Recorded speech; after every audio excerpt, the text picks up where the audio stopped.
1984, écrit par George Orwell. Troisième partie, chapitre 3.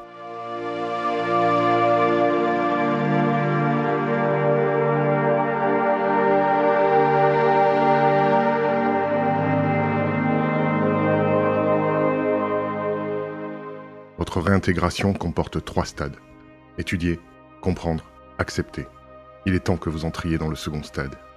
Winston était, comme toujours, couché sur le dos, mais depuis peu, ses liens étaient plus lâches. Il le retenait encore au lit, mais il pouvait bouger un peu les genoux, tourner la tête à droite et à gauche, lever les avant-bras.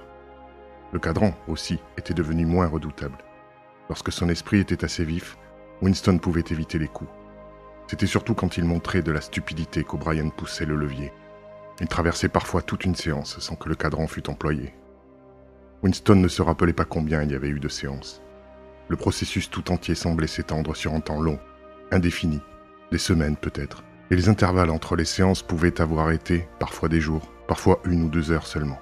« Depuis que vous êtes couché là, dit O'Brien, vous vous êtes souvent demandé, vous m'avez même demandé, pourquoi le ministère de l'Amour devait dépenser pour vous tant de temps et de soucis. Quand vous étiez libre, vous étiez embarrassé par une question qui, dans son essence, était la même. Vous pouviez saisir le mécanisme de la société dans laquelle vous viviez, mais pas les motifs sous-jacents. Vous rappelez-vous avoir écrit dans votre journal « Je comprends comment, je ne comprends pas pourquoi ». C'est quand vous pensiez à pourquoi que vous doutiez de l'équilibre de votre esprit. Vous avez lu le livre de Goldstein, du moins en partie. Vous a-t-il appris quelque chose que vous ne saviez déjà ? Vous l'avez lu ? Demanda Winston. Je l'ai écrit, c'est-à-dire j'ai participé à sa rédaction. Aucun livre n'est l'œuvre d'un seul individu, comme vous le savez. Est-ce vrai ce qu'il dit ? Dans sa partie descriptive, oui, mais le programme qu'il envisage n'a pas de sens. Une accumulation secrète de connaissances, un élargissement graduel de compréhension, en dernier lieu une rébellion prolétarienne et le renversement du parti. Vous prévoyez vous-même que c'était ce qu'il dirait. Tout cela n'a pas de sens. Les prolétaires ne se révolteront jamais, pas dans 1 millier ni 1 million d'années. Ils ne peuvent pas. Je n'ai pas à vous en donner la raison, vous la savez déjà. Si vous avez jamais caressé des rêves de violente insurrection, vous devez les abandonner. La domination du parti est éternelle, que ce soit le point de départ de vos réflexions. Il se rapprocha du lit. « Éternel », répéta-t-il. « Et maintenant, revenons à la question comment et pourquoi. Vous comprenez assez bien comment le parti se maintient au pouvoir. Dites-moi maintenant pourquoi nous nous accrochons au pouvoir. Pour quel motif voulons-nous le pouvoir ? Allons, parlez, ajouta-t-il, comme Winston demeurait silencieux. Pendant 1 minute ou 2, néanmoins, Winston n'ouvrit pas la bouche. Une impression de fatigue l'accablait. La lueur confuse d'enthousiasme fou avait disparu du visage d'O'Brien. Il prévoyait ce que dirait O'Brien, que le parti ne cherchait pas le pouvoir en vue de ses propres fins, mais pour le bien de la majorité, qu'il cherchait le pouvoir parce que, dans l'ensemble, les hommes étaient des créatures frêles et lâches, qui ne pouvaient endurer la liberté, ni faire face à la vérité, et devaient être dirigés et systématiquement trompés par ceux qui étaient plus forts qu'eux, que l'espèce humaine avait le choix entre la liberté et le bonheur, et que le bonheur valait mieux, que le parti était le gardien éternel du faible, la secte qui se vouait au mal pour qu'il en sorte du bien, qui sacrifiait son propre bonheur à celui des autres. Le terrible, pensa Winston, le terrible est que lorsque O'Brien prononçait ces mots, il y croyait. On pouvait le voir à son visage. O'Brien savait tout. Il savait 1000 fois mieux que Winston ce qu'était le monde en réalité, dans quelle dégradation vivaient les êtres humains, et par quel mensonge et quelle barbarie le parti les maintenait dans cet état. Il avait tout compris, tout pesé, et cela ne changeait rien. Tout était justifié par le but à atteindre. Que peut-on, pensa Winston, contre le fou qui est plus intelligent que vous, qui écoute volontiers vos arguments, puis persiste simplement dans sa folie. « Vous nous gouvernez pour notre propre bien, dit-il faiblement. Vous pensez que les êtres humains ne sont pas capables de se diriger eux-mêmes, et qu'alors... » Il sursauta et pleura presque. Il avait été traversé d'un élancement douloureux. O'Brien avait poussé le levier du cadran au-dessus de 35. « C'est stupide, Winston, stupide, dit-il. Vous feriez mieux de ne pas dire de pareilles sottises. » Il recula la manette et continua. « Je vais vous donner la réponse à ma question. La voici. Le parti recherche le pouvoir pour le pouvoir, exclusivement pour le pouvoir. Le bien des autres ne l'intéresse pas. Il ne recherche ni la richesse, ni le luxe, ni une longue vie, ni le bonheur. Il ne recherche que le pouvoir, le pur pouvoir. Ce que signifie pouvoir pur, vous le comprendrez tout de suite. Nous différons de toutes les oligarchies du passé en ce que nous savons ce que nous voulons. Toutes les autres, même celles qui nous ressemblent, étaient des poltrons et des hypocrites. Les nazis germains et les communistes russes se rapprochaient beaucoup de nous par leurs méthodes, mais ils n'eurent jamais le courage de reconnaître leurs propres motifs. Ils prétendaient, peut-être même le croyaient-ils, ne s'être emparés du pouvoir qu'à contre-cœur, et seulement pour une durée limitée, et que, passé le point critique, il y aurait tout de suite un paradis où les hommes seraient libres et égaux. Nous ne sommes pas ainsi. Nous savons que jamais personne ne s'empare du pouvoir avec l'intention d'y renoncer. Le pouvoir n'est pas un moyen, il est une fin. On n'établit pas une dictature pour sauvegarder une révolution, on fait une révolution pour établir une dictature. La persécution a pour objet la persécution. La torture a pour objet la torture. Le pouvoir a pour objet le pouvoir. Commencez-vous maintenant à me comprendre ? Winston était frappé, comme il l'avait déjà été, par la fatigue du visage d'O'Brien. Il était fort, musclé et brutal. Il était plein d'intelligence et d'une sorte de passion contenue contre laquelle il se sentait impuissant.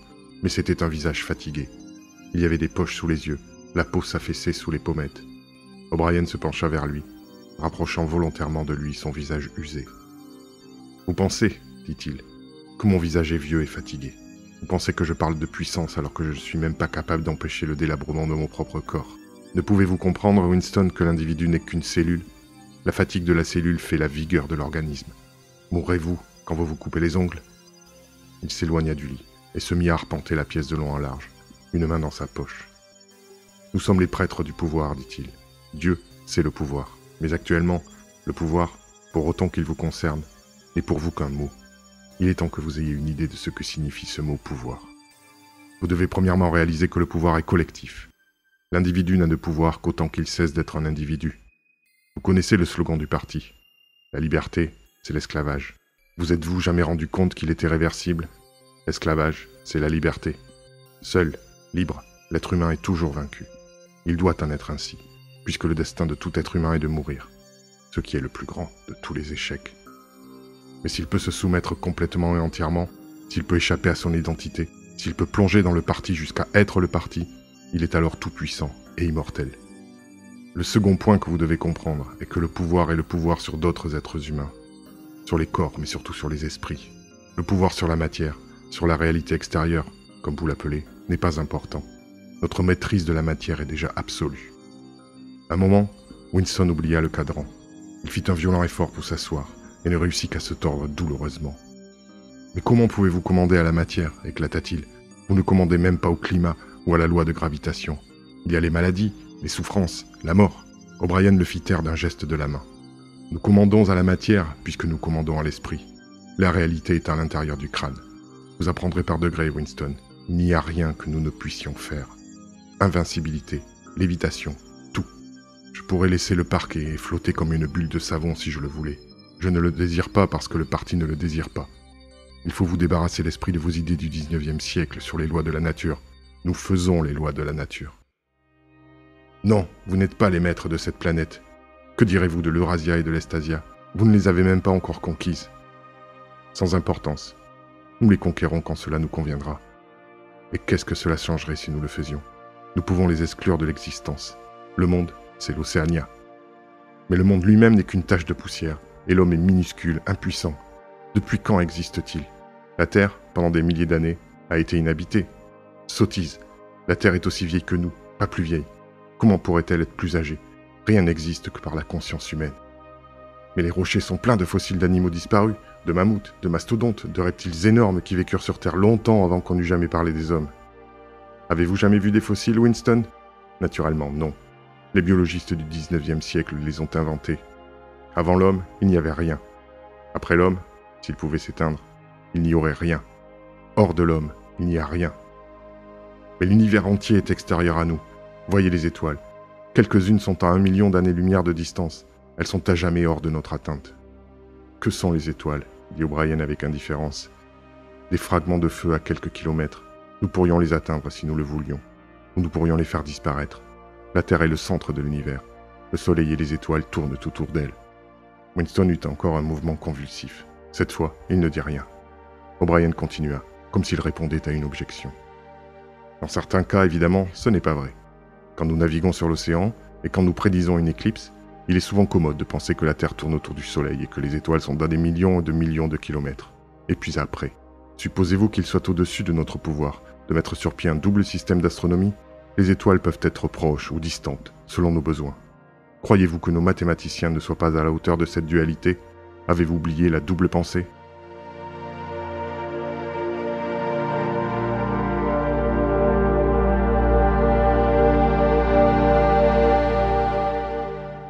Winston se recroquevilla dans le lit. Quoi qu'il pût dire, une immédiate et fulgurante réponse l'écrasait comme l'aurait fait un gourdin. Il savait cependant qu'il était dans le vrai. Il y avait sûrement quelques manières de démontrer que la croyance que rien n'existe en dehors de l'esprit était fausse. N'avait-on pas, il y avait longtemps, démontré l'erreur de cette théorie? On la désignait même d'un nom qu'il avait oublié. Un faible sourire retroussa les coins de la bouche d'O'Brien qui le regardait. « Je vous ai dit, Winston, que la métaphysique n'est pas votre fort. Le mot que vous essayez de trouver est solipsisme, mais vous vous trompez.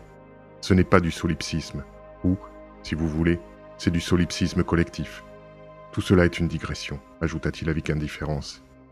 Le réel pouvoir, le pouvoir pour lequel nous devons lutter jour et nuit, est le pouvoir, non sur les choses, mais sur les hommes. » Il s'arrêta et reprit un instant l'air du pédagogue qui questionne un élève qui promet. « Comment un homme s'assure-t-il de son pouvoir sur un autre, Winston ?» Winston réfléchit. « En le faisant souffrir, » répondit-il. « Exactement, en le faisant souffrir. L'obéissance ne suffit pas.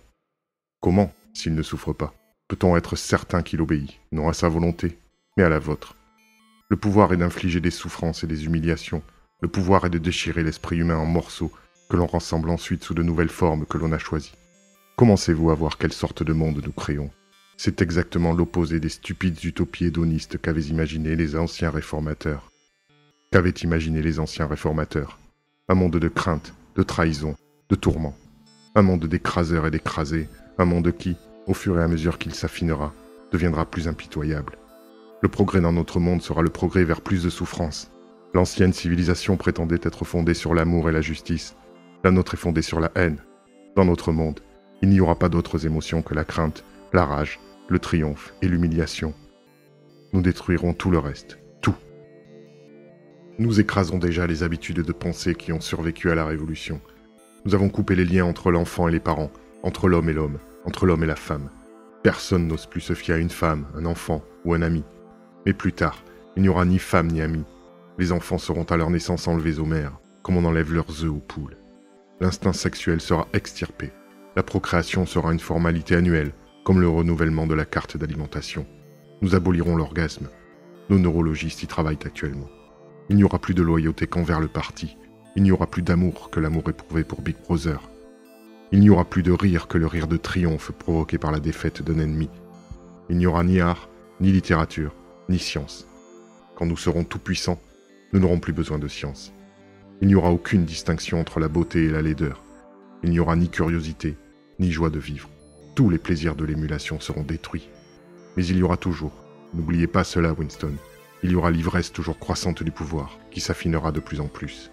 Il y aura toujours, à chaque instant, le frisson de la victoire, la sensation de piétiner un ennemi impuissant. Si vous désirez une image de l'avenir, imaginez une botte, piétinant un visage humain, éternellement.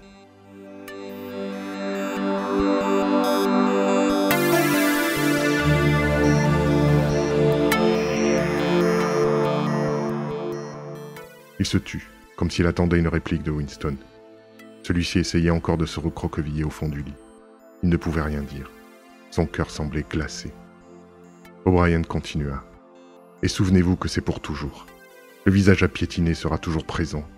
L'hérétique, l'ennemi de la société, existera toujours pour être défait et humilié toujours. Tout ce que vous avez subi depuis que vous êtes entre nos mains, tout cela continuera, et en pire. L'espionnage, les trahisons, les arrêts, les tortures, les exécutions, les disparitions ne cesseront jamais. Autant qu'un monde de triomphe, ce sera un monde de terreur. Plus le parti sera puissant, moins il sera tolérant. Plus faible sera l'opposition, plus étroit sera le despotisme. Goldstein et ses hérésies vivront à jamais. Tous les jours, à tous les instants, il sera défait, discrédité, ridiculisé, couvert de crachats. Il survivra cependant toujours. Le drame que je joue avec vous depuis 7 ans sera joué et rejoué encore, génération après génération, sous des formes toujours plus subtiles. Nous aurons toujours l'hérétique, ici, à notre merci, criant de souffrance, brisé, méprisable, et à la fin absolument repentant, sauvé de lui-même, rampant à nos pieds de sa propre volonté. Tel est le monde que nous préparons, Winston, Un monde où les victoires succéderont aux victoires et les triomphes aux triomphes. Un monde d'éternelle pression, toujours renouvelé, sur la fibre de la puissance. Vous commencez, je le vois, à réaliser ce que sera ce monde. Mais à la fin, vous ferez plus que le comprendre. Vous l'accepterez, vous l'accueillerez avec joie, vous en demanderez une part. Winston avait suffisamment recouvré son sang-froid pour parler. « Vous ne pouvez pas », dit-il faiblement. « Qu'entendez-vous par là, Winston ? Vous ne pourriez créer ce monde que vous venez de décrire. C'est un rêve impossible. Pourquoi ? Il n'aurait aucune vitalité. Il se désintégrerait. Il se suiciderait. Erreur. Vous êtes sous l'impression que la haine est plus épuisante que l'amour. Pourquoi en serait-il ainsi ? Et s'il en était ainsi, quelle différence en résulterait ? Supposez que nous choisissions de nous user nous-mêmes, rapidement. Supposez que nous accélérions le cours de la vie humaine de telle sorte que les hommes soient stériles à 30 ans. Et puis après, ne pouvez-vous comprendre que la mort de l'individu n'est pas la mort ? Le parti est immortel. Comme d'habitude, la voix avait vaincu Winston et l'avait réduit à l'impuissance. De plus, il craignait, s'il persistait dans son désaccord, qu'O'Brien ne tournât encore le cadran. Il ne pouvait pourtant rester silencieux. Faiblement, sans argument, sans aucun soutien que l'horreur inexprimable de ce qu'avait dit O'Brien, il retourna à l'attaque. « Je ne sais pas. Cela m'est égal. D'une façon ou d'une autre, vous échouerez. La vie vous vaincra. Nous commandons à la vie, Winston, à tous ses niveaux. Vous vous imaginez qu'il y a quelque chose qui s'appelle la nature humaine, qui sera outragée par ce que nous faisons et se retournera contre nous ? Mais nous créons la nature humaine. L'homme est indéfiniment malléable. Peut-être revenez-vous à votre ancienne idée, que les prolétaires ou les esclaves se soulèveront et nous renverseront. Ôtez-vous cela de l'esprit. Ils sont aussi impuissants que des animaux. L'humanité, c'est le parti. Les autres sont extérieurs, en dehors de la question. Cela m'est égal. À la fin, ils vous battront. Tôt ou tard, ils verront ce que vous êtes et vous déchireront. Voyez-vous un signe de ce destin, ou une raison pour qu'il se réalise ? Non, je le crois. Je sais que vous tomberez. Il y a quelque chose dans l'univers, je ne sais quoi, un esprit, un principe, que vous n'abattrez jamais. Croyez-vous en Dieu, Winston ? Non. Alors, qu'est-ce que ce principe qui nous vaincra ? Je ne sais. L'esprit de l'homme ? Et vous considérez-vous comme un homme ? Oui. Si vous êtes un homme, Winston, vous êtes le dernier. Votre espèce est détruite. Nous sommes les héritiers. Comprenez-vous que vous êtes seul ? Vous êtes hors de l'histoire. Vous êtes non existant.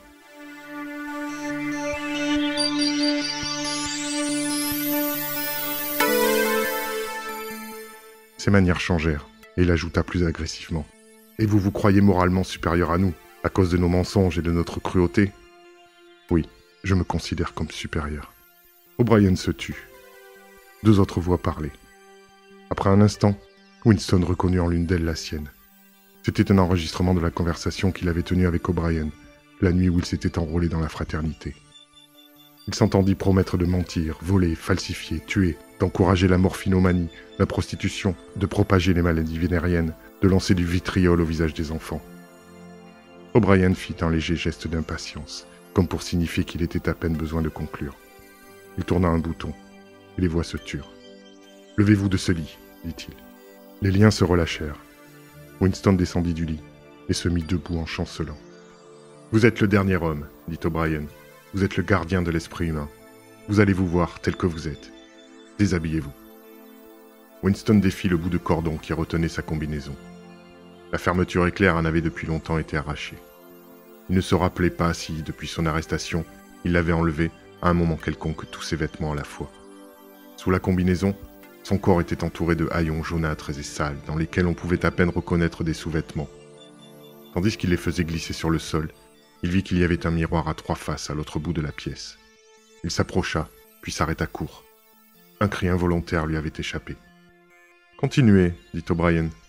Mettez-vous entre les battants du miroir. Vous aurez ainsi une vue de côté. » Il s'était arrêté parce qu'il était effrayé. Une chose courbée, de couleur grise, squelettique, avançait vers lui. L'apparition était effrayante, et pas seulement parce que Winston savait que c'était sa propre image. Il se rapprocha de la glace. Le visage de la créature, à cause de sa stature courbée, semblait projeté en avant. Un visage lamentable de gibier de potence, un front découvert qui se perdait dans un crâne chauve, un nez de travers et des pommettes écrasées au-dessus desquelles les yeux étaient d'une fixité féroce. Les joues étaient couturées, la bouche rentrée. C'était certainement son propre visage, mais il semblait à Winston que son visage avait plus changé que son esprit. Les émotions qu'il exprimait étaient différentes de celles qu'il ressentait. Il était devenu particulièrement chauve. Il avait d'abord cru qu'il avait seulement grisonné, mais c'était la peau de son crâne qui était grise. Son corps, à l'exception de ses mains et de son visage, était entièrement gris, d'une poussière ancienne qui ne pouvait se laver. Il y avait çà et là, sous la poussière, des cicatrices rouges de blessures et, près de son cou de pied, l'ulcère variqueux formait une masse enflammée dont la peau s'écaillait. Mais ce qui était vraiment effrayant, c'était la maigreur de son corps. Le cylindre des côtes était aussi droit que celui d'un squelette. Les jambes s'étaient tellement amincies que les genoux étaient plus gros que les cuisses. Il comprenait maintenant ce que voulait dire O'Brien par « vue de côté ». La courbure de la colonne vertébrale était étonnante. Les minces épaules projetées en avant faisaient rentrer la poitrine en dehors, en forme de cavité. Le cou décharné semblait plié en deux sous le poids du crâne. Au jugé, il aurait dit que c'était le corps d'un homme de 60 ans, souffrant d'une maladie pernicieuse. « Vous avez parfois pensé, dit O'Brien, que mon visage, le visage d'un membre du parti intérieur, paraissait vieux et usé. Que pensez-vous du vôtre ?» Il saisit l'épaule de Winston et le fit tourner pour l'avoir en face de lui. « Voyez-vous, voyez dans quel état vous êtes, dit-il. Voyez cette crasse malpropre sur tout votre corps. Voyez la poussière entre vos orteils.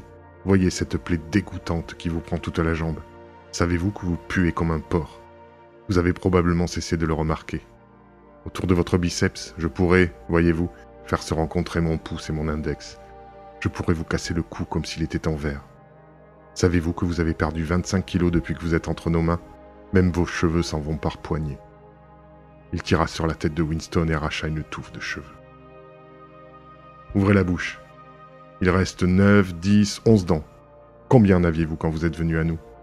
Et le peu qui vous reste tombe de votre mâchoire, voyez. » Il saisit, entre son pouce et son index puissant, l'une des dents de devant qui restait à Winston. Un élancement de douleur traversa la mâchoire de Winston.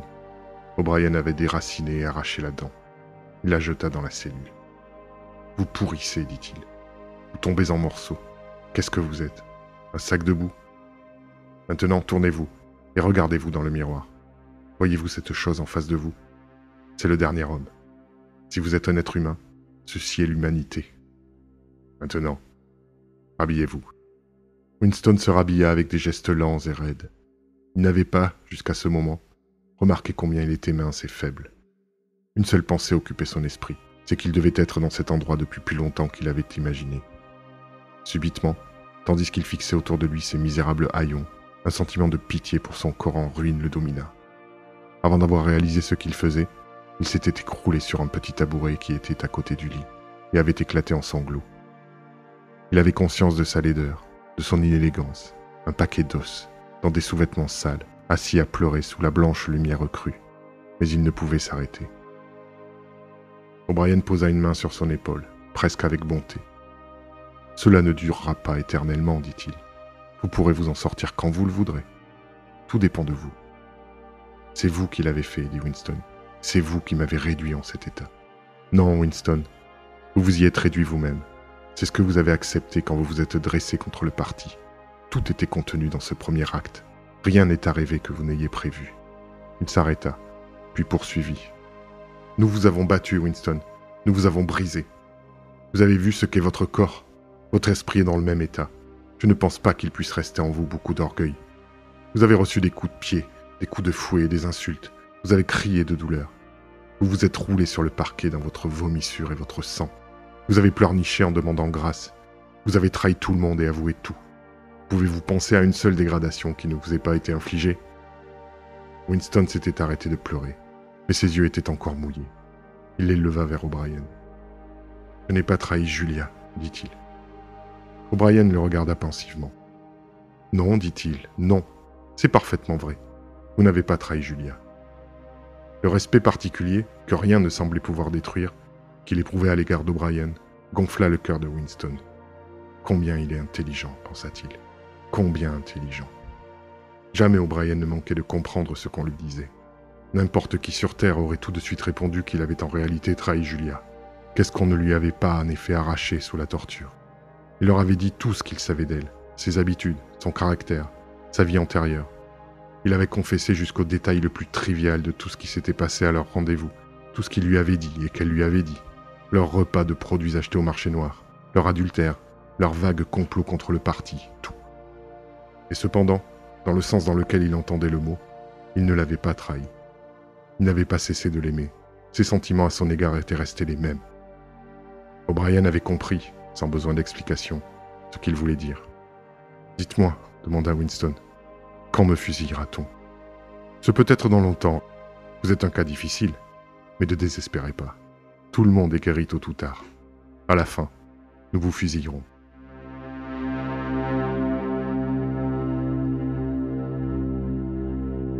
Fin du 3e chapitre de la 3e partie de 1984, écrit par George Orwell.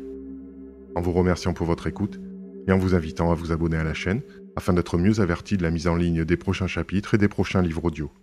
À bientôt sur Frisson d'hiver.